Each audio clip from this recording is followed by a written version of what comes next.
Elif, upon seeing the couple walking together, asks Annie what she thinks the bonfire that Leping is organizing really means, and also what a barbecue is. Her friend replies that she assumes it must symbolize that they will receive the blessing and then go act to calm them, that they have to stop the arrival of the evils, and she thinks that is what it represents. In addition, she mentions that both Leping and Elizabeth do that to motivate them for the last time.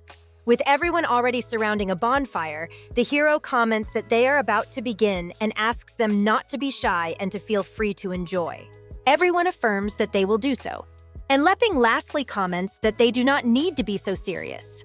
Luna, upon seeing the roasted meat, asks her companions if they perceive it, explaining that the roasted meat emits a strange energy and questions if it is from a demonic beast. King replies that she has heard her teacher Gigi say that the hero and the demon queen reside in the unpopulated area of the Great Plain of Demonic Beasts, so she assumes that it should come from there. The blonde asks if they really live in that area, since she knows it is a place where high-level demonic monsters dwell. She also questions if that was not where Gray learned the ninja technique. Anna, without thinking too much, comments that the smell is very tempting and suggests they better taste a little first. Thus, they take a bite, and upon doing so, they begin to release vital fluid from the nose and mouth. Immediately after, their bodies begin to transform. Leping, on the other hand, explains to the queen that in the world where he lived before, gathering everyone to make a barbecue was a common social activity, and his companion asks if he is sure that dynamic is suitable for everyone, since she considers that the fewer people, the better. Just at that moment, Ching shouts the names of her friends because he was worried about their sudden transformations. He reflects that it was a regression, and that eating magical beast meat of a level higher than one's own not only cannot be absorbed by the body's cells, but they will also be suppressed and then assimilated by the magical creature.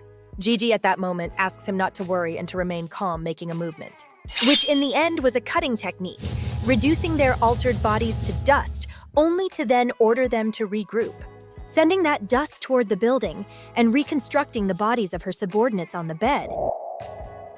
After an entire demonstration of skill, she apologizes to the others, and Elif asks Annie in a low voice if Gigi did not use the micro-dust cut on her niece, and if they should not have been eliminated. Annie replies that although that was what she saw, she felt that their magic was still there, and that Miss Gigi was only sending them back to their rooms. Uncle Boss reflects that she deconstructed and reconstructed the bodies of her nieces. He comments to the others that that was not a micro-dust knife technique, but a sword movement that far surpassed the micro-dust knife, and assures that Gigi redefined the physical level of teleportation and healing, which before were only possible with magic. He considers that Gigi is one step beyond human swordsmanship, so much so that they cannot comprehend her. Annie comments that this is a correct analysis, affirming that she did not use even a pinch of magical power just now. She also reflects that it is true that Gigi is at the top of the Demon Lord rank, and that a difference of 1 star can mean 1,000 miles for the others. Therefore, if she ascends again, it will be even more difficult to reach her in power. Even if she could use Raphael's power at will, she does not think she could match her. However, she denies that this will happen and affirms to herself that she will not be left behind. Leping, on the other hand, replies when the queen asked him about the smaller number of people, pointing out that it makes no sense for there to be so few people. But then he notices that Amelia is missing and asks where she is. The queen replies that she sent her home since something arose there, and she sent her to solve it. But Leping questions what happened at home, immediately realizing that 2 more people are also missing, asking where they are and confessing that he does not understand what is happening. Gigi, upon hearing him, apologizes, explaining that the 2 could not adapt to this occasion, so she sent them to their rooms to rest. The hero affirms that it does not bother him, and that he thought they would all play a game together. But then he assumes that this was what Elizabeth meant, since he thinks that the people from the Sword Saints Guild and his pet must have a fairly regular schedule, and that he did not consider that.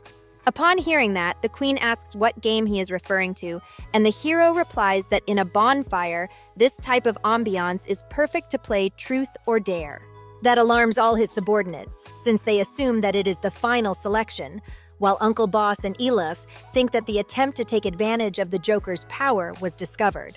Then the hero explains that the game is very simple, as its name indicates, and comments that if you lose and do not want to tell the truth, then you must choose a great challenge. Also, regarding the rules, he asks if they have any good suggestion, and if they can use Uncle Boss's cards or the dice he brought.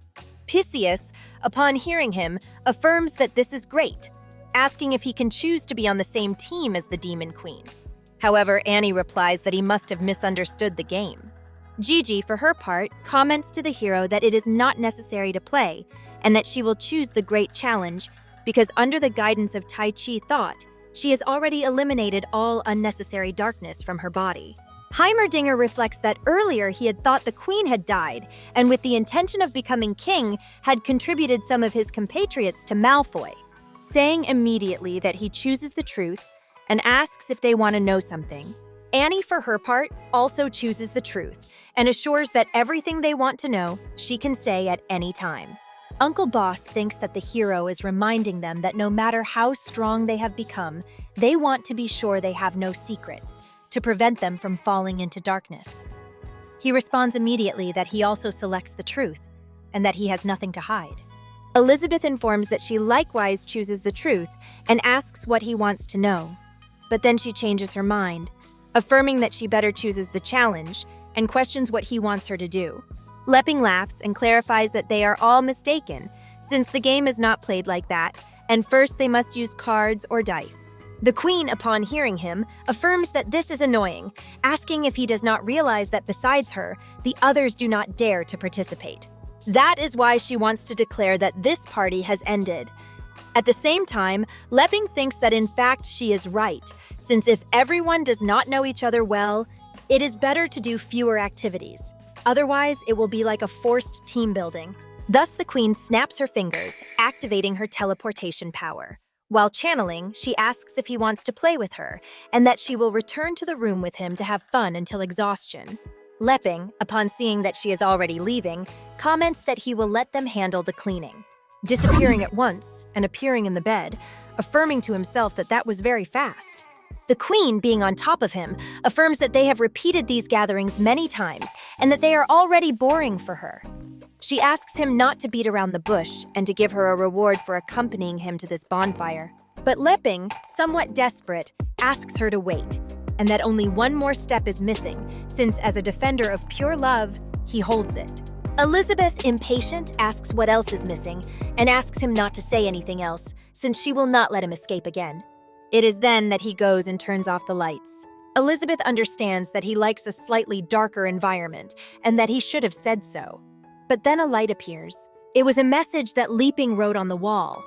At that moment, he comments that they are in the hot springs, a place that helps him in silence and prepares him for what is new. Kneeling and with a box in his hands, he confesses that he has been preparing for that moment for a long time. Upon opening the little box, he reveals a ring inside, at the same time asking Elizabeth if she wants to marry him. The queen replies a yes, as if it were a whisper with no words to say anything more. Upon placing the ring and joining their hands, she asks if that was the reason he has been avoiding her all this time. Leping replies that yes, but that now he hopes to accompany her as her husband to do all the things that were left pending. On the other hand, Gigi comments that she understands well what it means to clean correctly, declaring that he has left everything clear. Thus, Uncle Boss says that it seems the evils from beyond are about to descend, asking Gigi and the Dwarf King if they can discuss a strategy. Heimerdinger replies that there is no time, and affirms that his intuition warns that they have already arrived. At that instant, demons begin to emerge from a black hole in the sky, some commenting that they have already prepared snacks for them, and that they look delicious, while another asks them not to hold back, that he has already seen 100 ways they can die. And lastly, another demands that they stop talking, and that this world is the best he knows, so he will use his body to descend, and that they can unleash their power one by one. At least the first season, since the author left a final note warning that due to irreversible reasons, the manhwa will have to take a break and that he hopes the plot of that chapter offers them a somewhat satisfactory closure,